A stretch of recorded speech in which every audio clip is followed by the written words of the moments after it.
Hey y'all, welcome back to my channel. If you're new here and you feel like you got a little bit of that common sense that's not so common, go ahead and hit that subscribe button. And if you don't, common sense is a disease that is highly contagious. So if you just hit that like or subscribe button, you will catch it, I promise. Now, today on my channel, we're going to talk about the Florida Stand Your Ground law. And then we're just going to talk about the Stand Your Ground law in general, because there have been people for year after year after year trying to get this law repealed, and it looks like one that definitely does need to be repealed, okay? Now, before we get any deeper, remember, I don't have any law training, I don't have any law degree, okay? I get all my information from good old Dr. Google and then give it out to you guys with my opinion. Before we get deeper, first and foremost, my name is Key, and this is What's the Key? For me, break, for me, break the body for me. Now, as y'all can see from this video, I've changed up my lighting a bit, okay? I typically don't do a lot of bright light, so I thought I'd change it up a bit. Let me know what y'all think in the comments. Now, the plant for this video, y'all remember Candy? When I cut her up, propagated her, and etc. Let's take a look at her baby.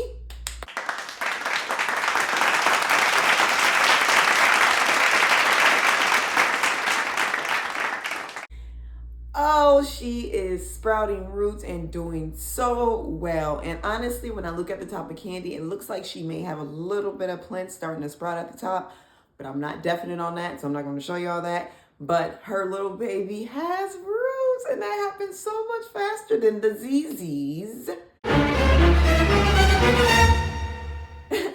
But that's okay. Okay, we still love them all just the same. Now, let's get into it. As always, if you see me looking to the right, I'm looking at my notes. And any bell you're hearing is my cat City doing kitty things. Now, the Stand Your Ground law. The Stand Your Ground law is also known as shoot first. What the fuck? And I just feel like if you have a nickname like that for a law, then maybe it may be a little bit of problem with it. Because when I hear shoot first, I think of the phrase shoot first and ask questions later. And typically that is used towards a person that will fire off at somebody at the mouth, get aggressive and etc. without knowing the full story. But a lot of those times those people end up regretting it. So I don't understand why y'all would be okay pushing a law that is nicknamed shoot first. I need an answer ASAP. Okay, because in a lot of cases, when people do shoot first and then ask questions later, it's not beneficial. Okay, it's not beneficial. I said what I said. So we're going to start off in Kansas City, Missouri, where this vile, disgusting man had a 16-year-old boy named Ralph Yarl. Black boy, of course, walk up to his door looking for his twin siblings. Now, Ralph accidentally mixed up the streets that his siblings was on.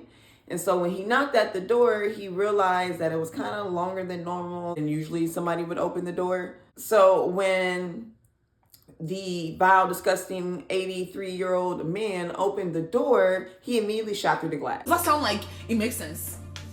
Does it sound like he makes sense? Okay. 2 shots. The first shot was in the boy's head.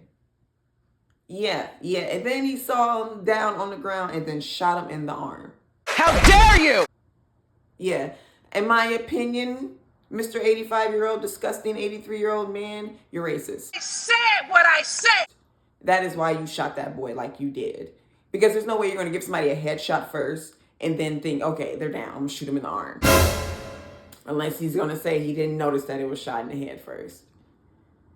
But he shot through his glass door, hurting this 16-year-old boy. Now, after 2 years of this case being stalled, he finally admitted that he was guilty. Woo, that'll do it. During this time, he had a mental exam that they won't release publicly, but he had a mental exam. And I guarantee that that mental exam showed that that man should not have had that weapon in the first place. I ain't gonna lie, me too. I guarantee that mental exam shows that he should not have had the weapon in the first place. They have tried to reach out about it, but they have got no comment back. They tried to reach out to his grandson, but they have got no comment back or anything about this whole situation. Now, Ralph did survive this, and he's alive and well as a college freshman at Texas A&M as of February 2025. So shout out to you, Ralph, for getting into Texas A&M. That other man, he's dead. He croaked over before his sentencing. Yeah, he admitted guilt and then he croaked over. And And another thing that was mentioned by the 85-year-old's lawyer was that his health started to decline due to media scrutiny. Are we supposed to care? And this is why when stuff like this happens, okay? And this, this made me think of those deathbed confessions that typically I would just say white, because we're in America, white people like to have. They like to admit the horrible things that they have done to black people to a black person to try to release some of their guilt, or in some cases do one nasty little vile thing before they leave Earth. And to anybody that thinks that confessing anything to a black person that you did to them and another black person in the past is somehow you being accountable, and it's not. It's you trying to take your guilt and tell it to a black person to relieve that guilt. But in reality, all you're doing is putting trauma and stress on them that they do not need. Feel free to say you've done things in the past and you've been held accountable and stuff like that if you want to bring that up. But hold that guilt of what you did inside. Don't try to put it off. And I always tell people, you tell me, I'm going to tell you, and I hope your children and your children's children have nightmares about what you did every day. Yeah, they don't, I know some of y'all are like, oh, what about the children? No. They don't care about our children. So if you know you were just nasty and vile and then you wanted to put that on to another black person so you can get that relief, I'm going to make sure I'm going to put that guilt right back on you and tell you, well, I hope your children and your children's children have nightmares of what you've done, unless the universe knows that they will never be the type of person you ever were. And I don't care what it was. I don't care if it was a joke. I don't care if you were just a bystander. I hope their dreams, they are from the innocent black person's point of view and see you not doing anything or just being the mean person you are. Damn, bitch. Yes. Do not confess anything to me. I don't know what y'all possibly think it is, but you're not doing anything but putting something more onto a black person. And I want that especially for the people who know they have that in their head and they don't see anything wrong with it. They're actually bitter about this modern day world because they can't be how they were. I hope your children are having the nightmares. Hope it's just passing down. And I hope they see your face and then they tell you about it and be like, hey, I keep having this reoccurring nightmare, but I always see you, Grandpa. Why do I always see you? So either you admit it to them and let them do it from what they are and let them judge you how they are. But I know in a lot of those cases, a lot of them are tolerating people being racist. They are. I get it's your family. I get it. But if you're going to tolerate it, then you should have dreams about what they used to do. Makes sense to me. You shouldn't feel like you just, I'm good. I don't do it. No. You tolerate it. You're around it. There are plenty of people that have set their boundaries with their families and tell their families, you will not talk like that around me. You will not be like that, or et cetera, et cetera. And some of you won't, and that's cool.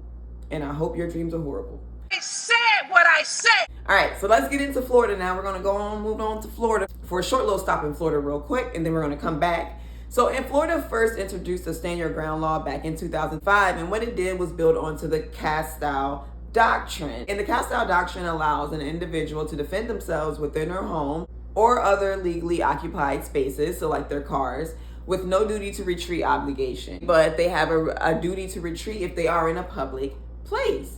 Now, a duty to retreat is a legal requirement for individuals to attempt to retreat from a dangerous situation before resorting to force, especially something like deadly force. Now, y'all, we're going to move over to the state of Illinois because Illinois, y'all know, is my fave. And two, I feel like they have a great example of building up the Castile Doctrine intelligently, unlike Florida, and adding in the needed criteria for you to be able to stand your ground if needed. And you have to satisfy these three things first. The entry is made or attempted in a violent or tumultuous manner and the person reasonably believes that such force is necessary to prevent an assault upon or offer of personal violence to him or another then in the dwelling. 2, there is a reasonable belief that this level of force is necessary to stop a felony from occurring. And 3, the person responding with force was not the aggressor. So this is the case that's supposed to, protect people who are dealing with being provoked. So you can't be out here provoking people, and then that person gets upset and mad, and then now you're trying to use deadly force for somebody you just provoked. That's something that we really hope protects us against any racism that is going on. That's why you got to record. And nowadays, everybody's recording. All businesses have video cameras and etc. The evidence can be there. Now we're going to go back to Florida and get into Florida's Stand Your Ground law, because Florida was the first one, so I figured they would be the best example to stand by. Now, in Statute 776.012, you have use or threatened use of force in defense of a person. A person is justified in using or threatening to use force, except deadly force, against another when and to the extent that the person reasonably believes that such conduct is necessary to defend himself or herself or another against another's immediate use of unlawful force. A person who uses or threatens to use force in accordance with the subsection does not have a duty to retreat before using or threatening to use such force. A person is justified in using or threatening to use deadly force if he or she reasonably believes that he or she, again, could just say that. I lie. Believes that using or threatening to use such force is necessary to prevent immediate death or great bodily harm to himself or herself or another person, or to prevent the immediate commission of a forcible felony. A person who uses or threatens to use deadly force in accordance with this subsection does not have a duty to retreat and has a right to stand his or her ground. And they are one of about 9 states that actually put the terminology stand his or her ground within the law.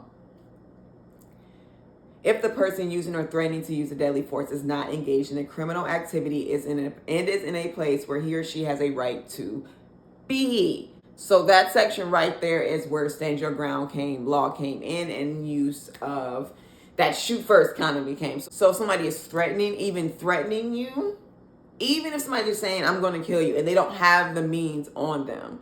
That is what I'm seeing in this law. The person doesn't even have the means on them, but they're saying, I can kill you. You can reasonably believe that person could have abused me and etc.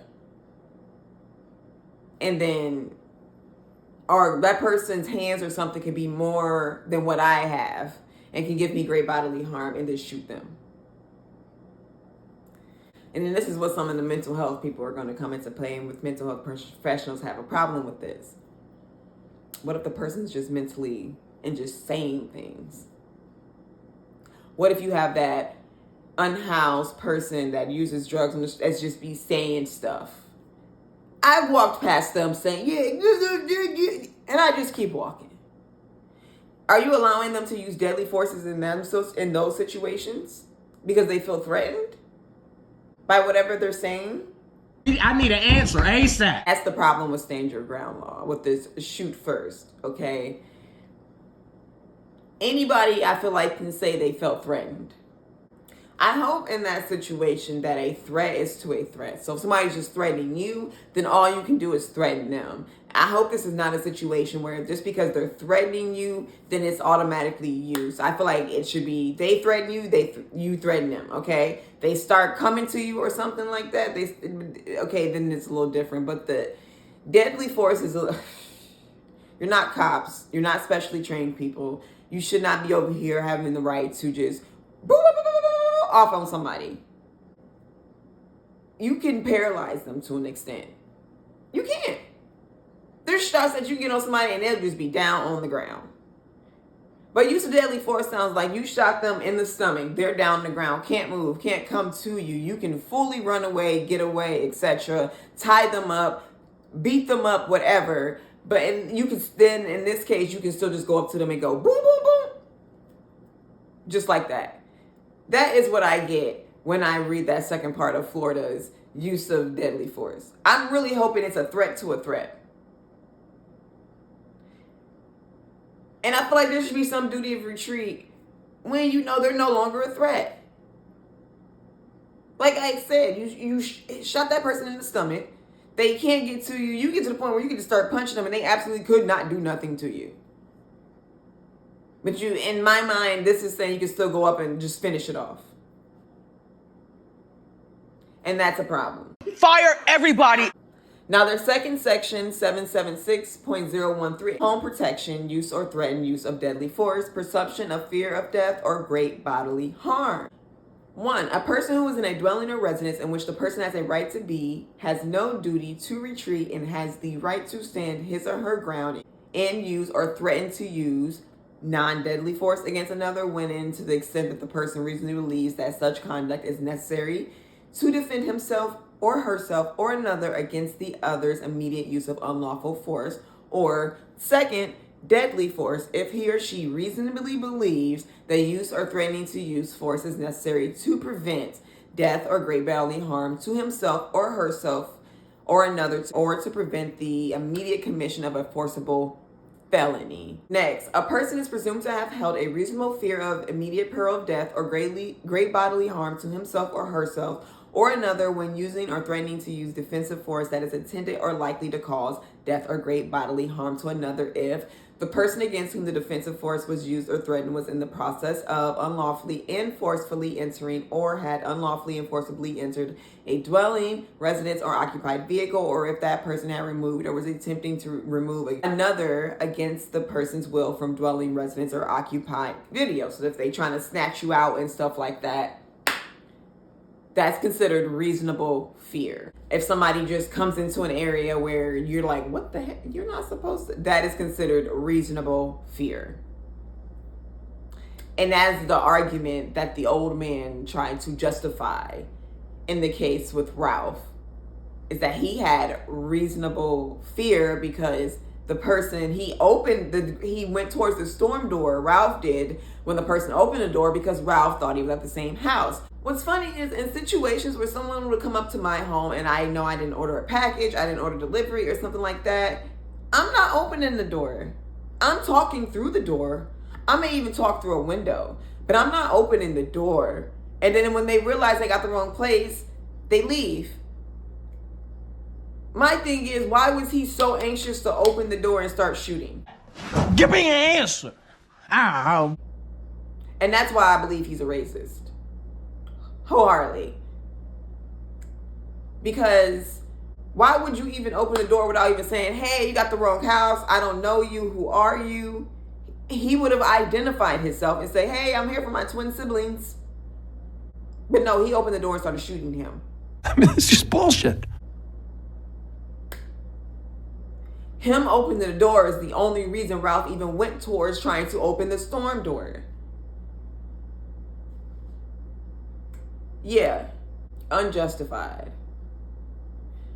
The presumption is set forth in subsection 2, what we just all went over, does not apply if the person against whom the defensive force is used or threatened has the right to be in or is a lawful resident of the dwelling, resident, or vehicle, such as an owner, leasee, or title holder, and there is not an injunction for protection from DV or a written pretrial supervision order of no contact against the person, or the person of persons sought to be removed is a child or grandchild, or is otherwise in the lawful custody or under the lawful guardianship of the person against whom the defensive force is used of threats. Now, we're going to stop there, and I'm going to bring up a case that also had me looking into stand your ground laws, and that was the case of Marissa Alexander, because I feel like this part of the law is possibly outside of racism why she was not protected in her case.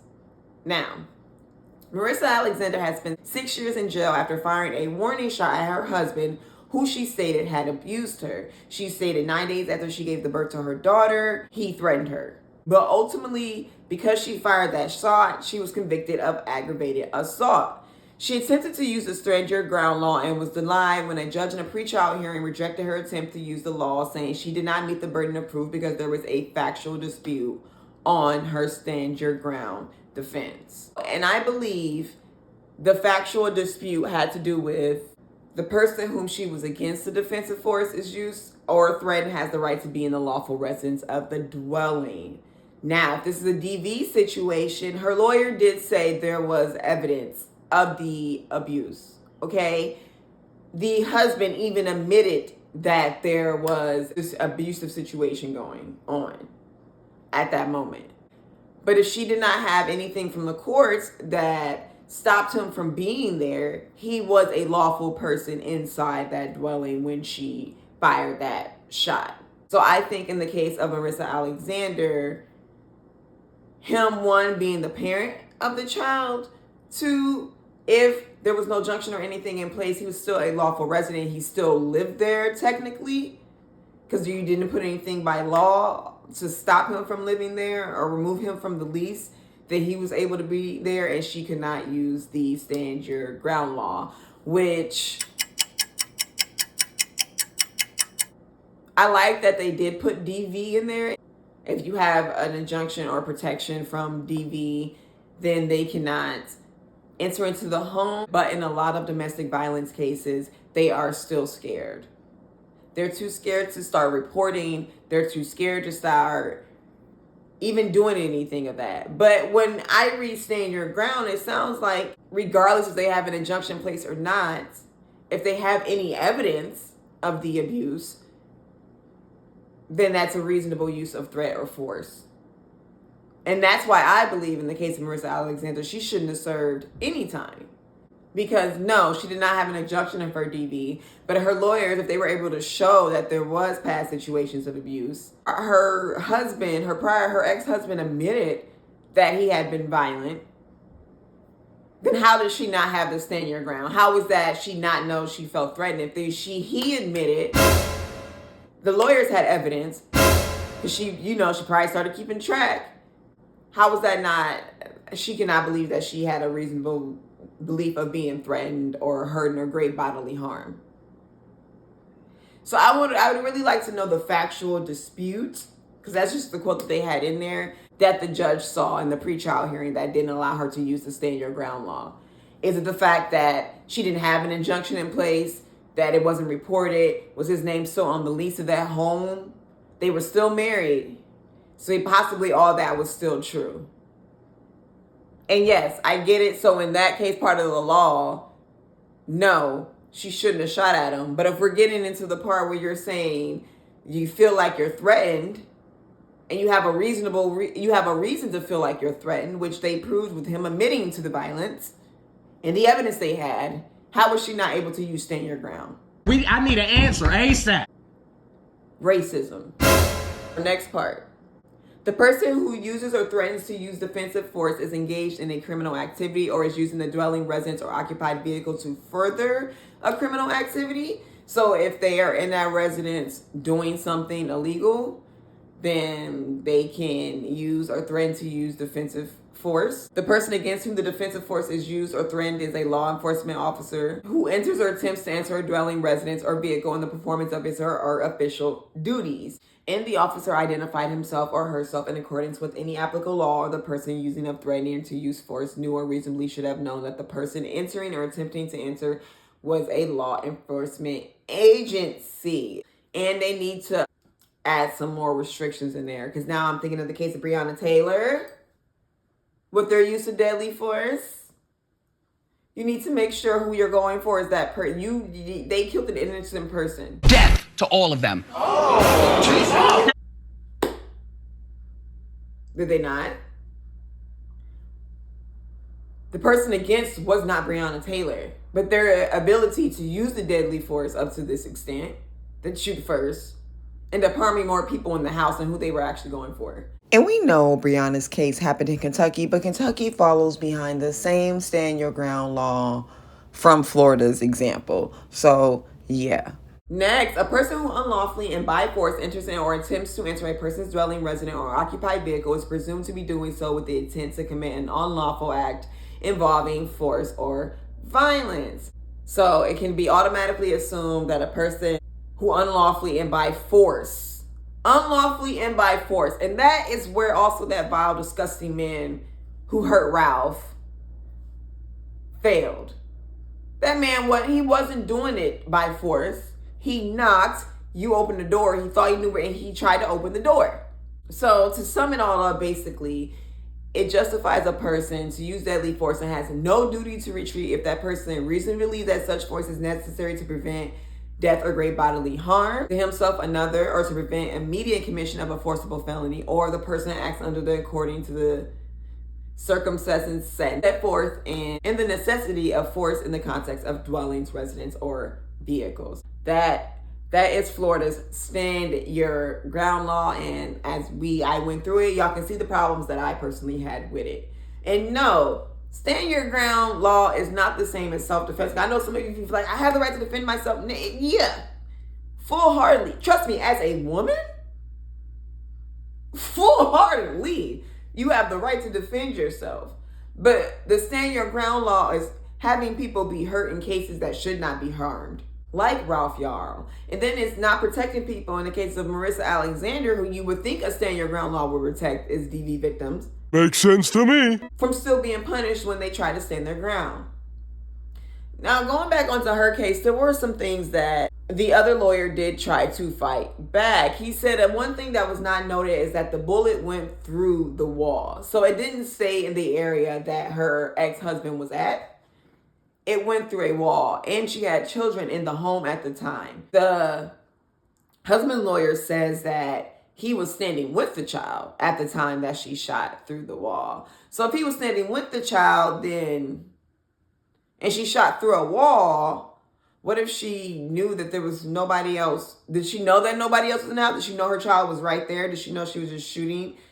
But I guess, firing the weapon with a room and a child in itself is still a scary situation. But what do you do? What do you do when you're already being threatened? You've already dealt with abuse. You're doing the best you can. What if you can't get to you? You understand what I'm saying? This law, for me, when I hear stand your ground, should have definitely been able to protect DV victims, and it didn't. So it already failed in that sense. Okay?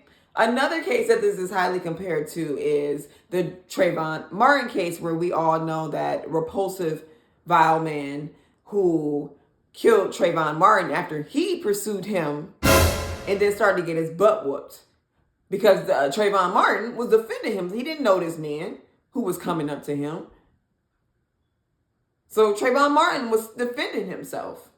And because he pursued a person he wasn't supposed to pursue after law enforcement told him not to pursue him, or the dispatchers told him not to pursue them, wasn't able to detain him to the one his liking, was losing in the fight, so he killed him. And that is another thing that the Florida Stand Your Ground law is missing. It should have something in there that says you can't pursue the person. You can't be the aggressor. And when we read that in the Illinois law, it said that you cannot be the aggressor. So if the man that killed Trayvon Martin was in Illinois and not Florida, and I already have my problems with Florida, don't come for me, y'all. They're weird out there. Stop acting like a fucking hooligan. That man would have been prosecuted. He'd have been in jail because he pursued him and was the aggressor in that case. But that tells you how things just vary by state. And that's why I always talk, my videos are very much a specific state law is usually what I'm talking about, or I give you the details of other state laws in the video. The other lawyer also argued the fact that the husband was unarmed and he shot at him. Now, I remember, I mentioned this in the beginning of the video. A person can look at somebody, they can automatically assume they can abuse them and then just start using deadly force and stuff like that, which I don't think is fair. In this case, she knows the violence he can put out. He admitted to it. And she didn't even use deadly force. It was a warning shot, so more it was threat. And you don't know what he was saying to her. He could have been threatening to unalive her.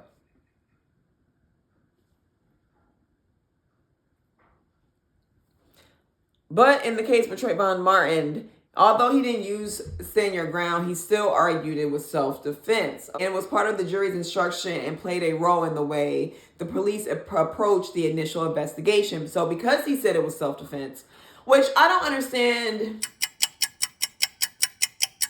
how what the dispatcher said in the call wouldn't be how the police initiate the situation as opposed to what he's saying. The dispatcher in this situation said, okay, don't approach. But he approached and then later say it was self-defense. How is that self-defense? I need an answer ASAP. Give me an answer. And yes, that would ruin the whole thing if they went off based off what he said and not off the dispatch call. Some people do say that it encourages vigilantism and is not applied evenly. And as a Black person, I feel like it's not. And this is how exactly. And I wanted to bring up a quote from the NRA, because I feel like I don't like it, NRA, and don't encourage people in my neighborhoods and people in my communities to use guns. Said that this is a good line of self-defense for people in neighborhoods that have slow response times for police officers. Slow response for police times for officers are usually in Black neighborhoods. Do not push gun violence on my community. You basically said that quote, ignore, just don't even care about the slow response times. And I know there could be, talking about the trailer neighborhoods, trailer park neighborhoods, areas that are far out in the country. I get it. But even in some of them cases, they will get help faster than a neighborhood that was only 5 to 10 minutes away. That 5 to 10 minutes away would still take the same 45 minutes that area that it takes 45 minutes to travel to would have. Don't push violence in my neighborhood, NRA. You didn't hit my shit list. Now, let's talk about some of the states that have implemented stand your ground laws, the ones that have the cast-out doctrine, and the ones that have the duty to retreat. I'm just going to go through a list of the ones that have implemented the stand your ground law, and it is the majority. I believe it's a total of about 35 states that have a stand your ground law. And when they have this law, there is no duty to retreat. Okay? There is no duty to retreat in these states. Alabama, Alaska, Arizona, Arkansas, Florida, Georgia, Idaho, Indiana, Iowa. And Iowa was recent as of, I believe, 2021. They are the most recent to join this list. Kansas, Kentucky, Louisiana, Michigan, Mississippi, Missouri, Montana, Nevada, New Hampshire, North Carolina, Ohio, Oklahoma, Pennsylvania, South Dakota, South Carolina, Tennessee, Texas, Utah, West Virginia, and Wyoming. They say that these states prioritize the rights of self-defense. And like I said, it's self-defense and stand your ground is not the same thing. It's not the same thing to me. It's not the same thing to me. That's my opinion! And do not require them to first attempt to retreat from a threatening situation before using force. Now, the retreat from a threatening situation, like I gave the example of the drug person without a home on the street, just talking ish, walking around swaying, saying they gonna do something to you. They can't.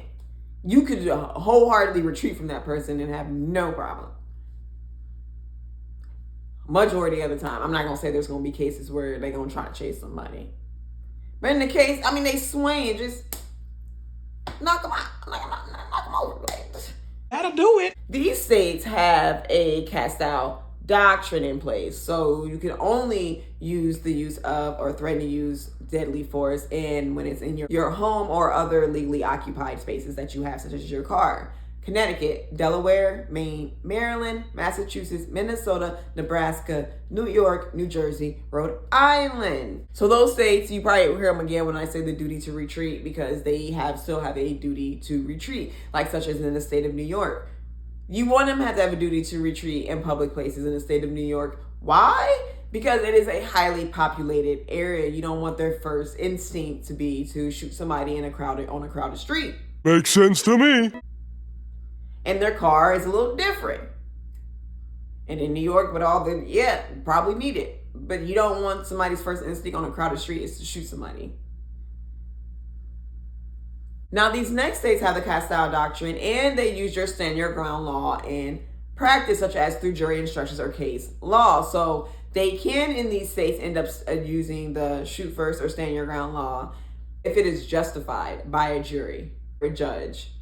It has to be justified. So you would have to, when you do that, you better know you in a situation that when you go to trial by jury, they're going to say, oh yeah, everybody would have done it in this situation, okay? Those states are California, Colorado, Illinois, New Mexico, Oklahoma, Oregon, Virginia, Washington, and North Dakota. And I feel like that's a good little mix of Republican and Democratic states. For the most part, a lot of the Republican states have these stand your ground law, but there are some Democratic states in there. And, you know, the swing states are in there as well. But for the cast out doctrine, they're a good little mix between blue and red for the most part. Now, these states all have a duty to retreat. That is Connecticut, Delaware, Hawaii, Massachusetts, Maryland, Maine, Minnesota, Nebraska, New Jersey, New York, North Dakota, Rhode Island, and Wisconsin. When I see that, they saying, y'all know y'all ain't, it's nothing. Walk away. Walk away. Y'all know y'all can walk away. Y'all mature people out here in the duty to retreat states. Walk away. But now, a duty to retreat still, like I said, doesn't necessarily mean a person cannot defend themselves. They still have self-defense laws in place. Okay? You're getting whacked by somebody, you're getting hit, you can still, you know. But they have a duty to retreat in those states. And the states that I mentioned with the stand your ground law, they don't have to retreat.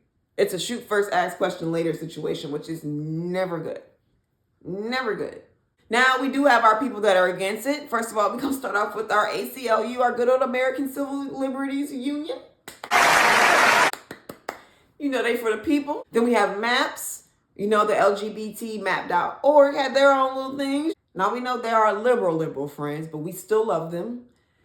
The NAACP, of course, because of the disproportionate shootings that happen with racism, such as the one with Ralph Yarl, okay? Who is now at Texas A&M. Let's not forget that. Congrats to you again.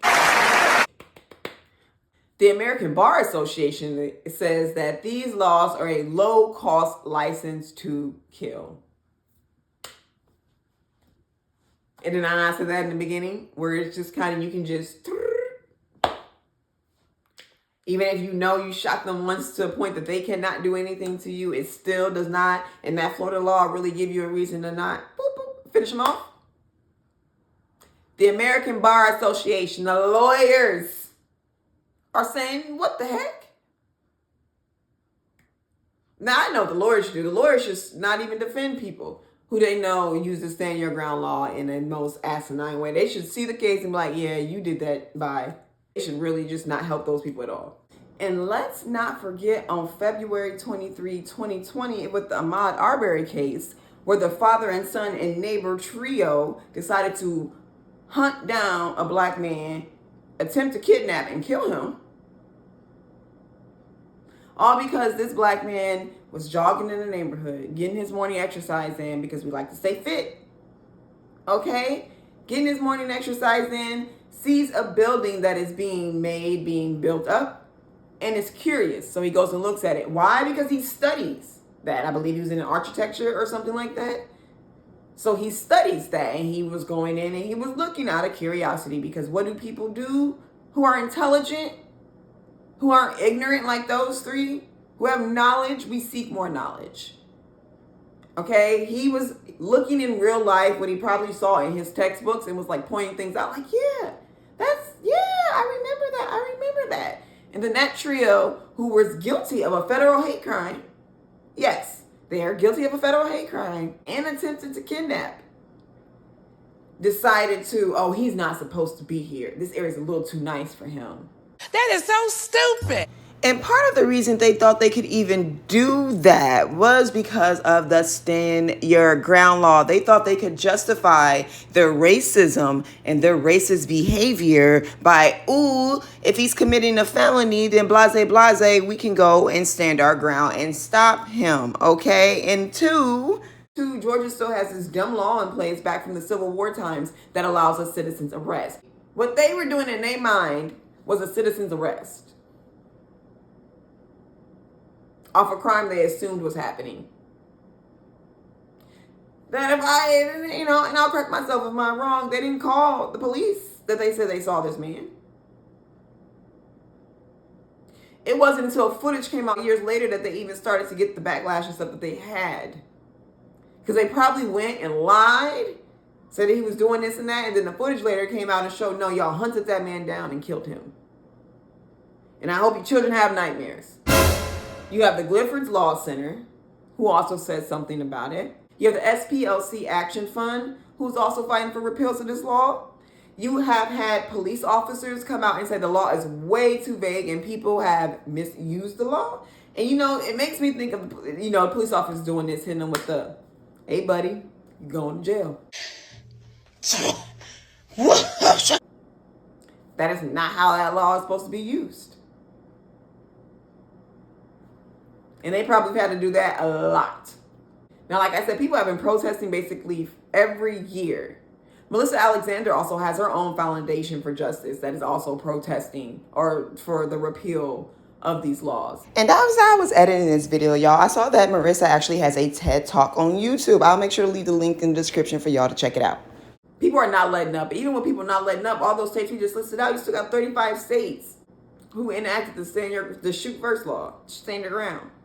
Now, y'all, with this next section we're going to get into, we're going to look at some statistics and observations people have saw and made since the whole stand your ground laws have taken effect. And side note, do y'all see this picture? I know these motherfuckers ain't got no fists with them. Now, the first one. These laws have shown increased homicide rates. Now, correlation doesn't equal causation, but we can show that there's a correlation from stand your ground law becoming in place and homicide rates going up. Woo, that'll do it. These laws have allowed people to get away with murder. It is. Blatantly saying that's exactly what it's doing. And I don't see the aggressor. Like I said, in the Florida law, I do not see that they couldn't be the aggressor in this situation. These laws exacerbate racial and gender biases in the legal system. We saw that in the case of the Marissa Alexander. I mean, she could be a double whammy with the gender and racial bias in this situation. We saw the racial bias with the old man that hurt Ralph Yarl. We saw it with Ahmaud Arbery. So yeah, we definitely see it. And the police officers know they see it. That's why they said the law was way too vague. They know they see it. These laws create a feedback loop of more distrust of the system and more violence. Yes. One, you already got people that don't trust the system. And then you just basically gave them a way to basically be their own system. Two, in a lot of people's minds, now the system is allowing people just to get away with unaliving people. Y'all really don't care. And three, yes, now people are able to basically provoke, harass, and then when they on the losing end of the stick, use deadly force. Or start threatening it. After they know they said or did something first. And these laws have been used to justify not arresting or prosecuting the killings of black men. Yes, because y'all already see them as aggressive. And I was saying that before. You see them, if you look at this person and be like, well, I know they can be, you can just boop. Even after you provoked. After harassed or whatever. It's not fair. It's not fair. But y'all, that's all I've had. Let me know y'all thoughts in the comments. Y'all heard my opinions throughout the video. Let me know, do you think the stand your ground law should still be in place? Do you feel like they need to be repealed? Do you feel like they need to be added? I personally like the Castile doctrine. I don't see a problem with that.